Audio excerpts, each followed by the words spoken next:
আমি ঠিক জানি না কেন আমাকে নিয়ে যাওয়া হচ্ছে।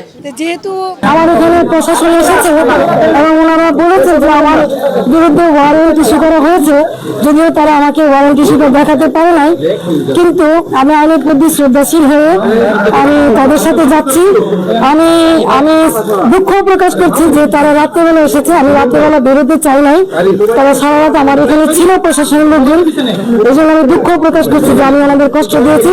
নারায়ণগঞ্জ শহরে 21 বছর আপনাদেরকে আমি সেবা দিয়েছি, কোনোদিন কেউ বলতে পারবেন না যে আমি কখনো প্রতি এসে পড়ানো হয়ে অন্য কোনো দলের প্রতি আঘাত করেছি অথবা কাউকে আমি কোনো ধরনের মানে বৈষম্য আচরণ করেছি।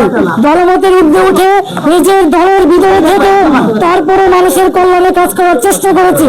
বিরোধ সত্য, মতভেদের সত্য, এই শহরের নারায়ণগঞ্জবাসীর জন্য এমন কোনো জায়গা নেই যেখানে প্রতিবাদ করে নাই। তো কি হত্যা সহ সকল হত্যাকাণ্ডে যখন নারায়ণগঞ্জবাসী একদম চুপ ছিল, কেউ কোনো কথা বলে নাই, তখন আইবি আওয়াজ তুলেছে, এই শহরের মানুষকে কথা বলা শিখিয়েছে, অন্যায়ের বিরুদ্ধে প্রতিবাদ করা শিখিয়েছে।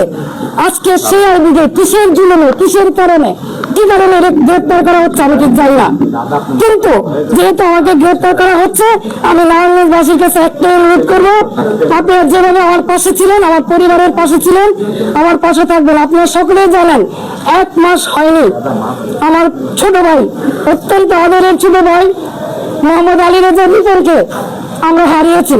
আমি কি কোন জুলুমবাজ? আমি কি হত্যা করেছি? আমি কি চাঁদাবাজি করেছি? আমি কি নারায়ণগঞ্জ শহরে এমন কোন রেকর্ড আমার আছে যে আমি কোনোদিন কোন বিরোধী দলকে আঘাত করেছি? তাহলে কিসের জন্য, কি কারণে, কোন ষড়যন্ত্রের কারণে, কার স্বার্থে আমাকে অ্যারেস্ট করা হলো আমিও প্রশাসনের কাছে জানতে চাই। বর্তমান যারা সরকার আছেন সামনের কথা বলেছেন, বৈষম্যের বিরুদ্ধে আপনি আন্দোলন করেছেন, সরকার হটিয়ে নতুন সরকার এসেছেন, তাহলে কি এই বৈষম্য?